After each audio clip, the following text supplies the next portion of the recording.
আসসালামু আলাইকুম, welcome back to my YouTube family. তো আজকে আমি আপনাদের সাথে শেয়ার করছি খুব সহজ ও হেলদি আমলকির রেসিপি। এটি ইমিউনিটিকে বাড়াতে এবং স্কিন ও হেয়ারকে ভালো রাখতে আমলকি অত্যন্ত উপকারী। তো ঘরেই খুব সহজেই বানিয়ে ফেলুন আজকের এই সুস্বাদু রেসিপিটি। তো আর কথা না বাড়িয়ে চলুন আজকের রেসিপিটি শুরু করি।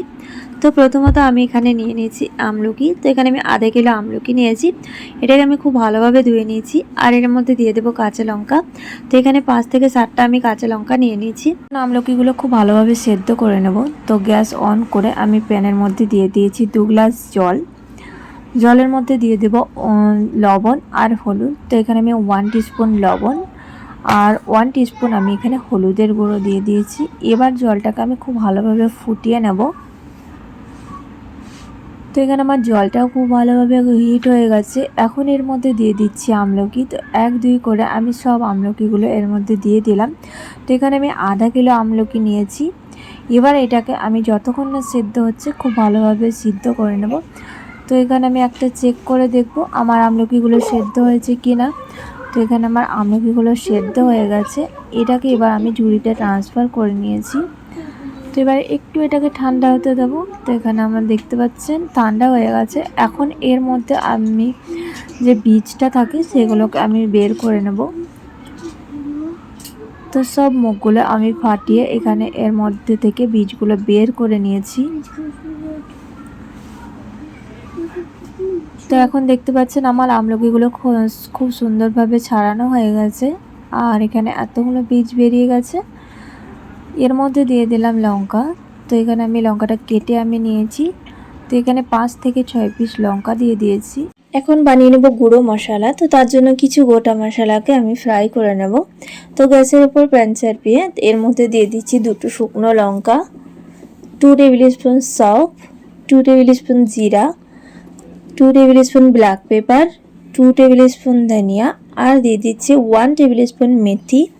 এবার সবগুলোকে খুব সুন্দর করে ভেজে নেব। তো খুব একটা কালো করব না, আমি একটু ব্রাউন করে আমি এগুলোকে নামিয়ে নেব। তো এখানে আমার মশলাটা হয়ে গেছে। এখন মশলাগুলো গুঁড়ো করে নেব। তো তার জন্য মিক্সার বাটিতে সব মশলাগুলো ট্রান্সফার করে নিয়েছি। এবার এটাকে খুব সুন্দর করে পাউডার বানিয়ে নেব। তো এখানে আমার পাউডারটা বানানো হয়ে গেছে। এখন বানিয়ে নেব আচার। তো তার জন্য নিয়ে নিচ্ছি সর্ষের তেল। তো কড়াইতে দিয়ে দিলাম বেশ খানিক সর্ষের তেল। আর তেলটাও দেখতে পাচ্ছেন অনেকটাই হিট হয়ে গেছে। এই পর্যায়ে আমি গ্যাসটাকে বন্ধ করে দিয়েছি। এবার মিশিয়ে দেব কিছু পাউডার মশলা। তো আপনারা চেষ্টা করবেন সর্ষের তেলে আচারটা বানানো, এতে টেস্টটা খুবই ভালো আসে।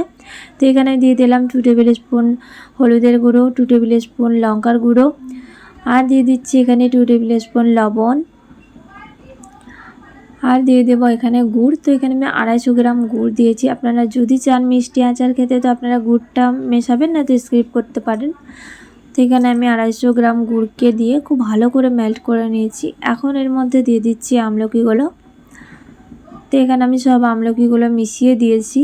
তো এখানে আমি একটুখানি কালো জিরে ভেজে নেব। তো প্রথমত আমি দিতে ভুলে গেছিলাম, তো তার জন্য আমি লাস্টে অ্যাড করে দিচ্ছি। আপনারা কিন্তু প্রথমে অ্যাড করে দিতে পারেন। তো এখানে আমি 1 টেবিল স্পুন সরষের তেলের সঙ্গে 1 টেবিল স্পুন কালো জিরে খুব ভালো করে ফ্রাই করে নেব। তো এখানে আমার জিরেটা খুব সুন্দর করে ভাজা হয়ে গেছে। এখন এর মধ্যে দিয়ে দিচ্ছি। তো সব কালো জিরেগুলো আমি আমলকির সঙ্গে মিক্স করে দিয়েছি। এবার এটাকে একটু নাড়াচাড়া করার পরে যে মশলাটা আমি বানিয়ে রেখেছিলাম সেটা অ্যাড করে দেব।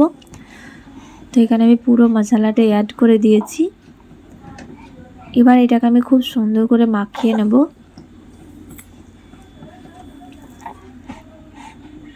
তো এখানে আমি খুব সুন্দর করে মাখিয়ে নিয়েছি আর প্রত্যেকটা আমলকির ভেতরে আমার মশলাগুলো ঢুকে গেছে। এবার আমি এটাকে একটু গ্যাসের মধ্যে চাপিয়ে খুব ভালো করে ফুটিয়ে নেব। এখানে আমি গ্যাসটাকে অন করে আমলকিগুলো চাপিয়ে দিলাম আর এর মধ্যে দিয়ে দিচ্ছি 1/2 কাপ জল। তো জলটা আমার দেওয়া হয়ে গেছে। এবার আমি এটাকে ফুটাবো 5 মিনিট মতো। আর গ্যাসটাকে আমি বাড়িয়ে রেখেছিলাম।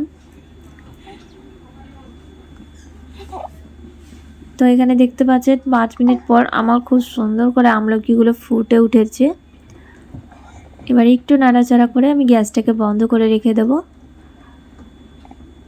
তো এখানে আমি গ্যাসটা বন্ধ করে নিয়েছি। এবার আমি এটাকে রেখে দেবো 5 ঘন্টা মতো, তারপরে দেখাচ্ছি।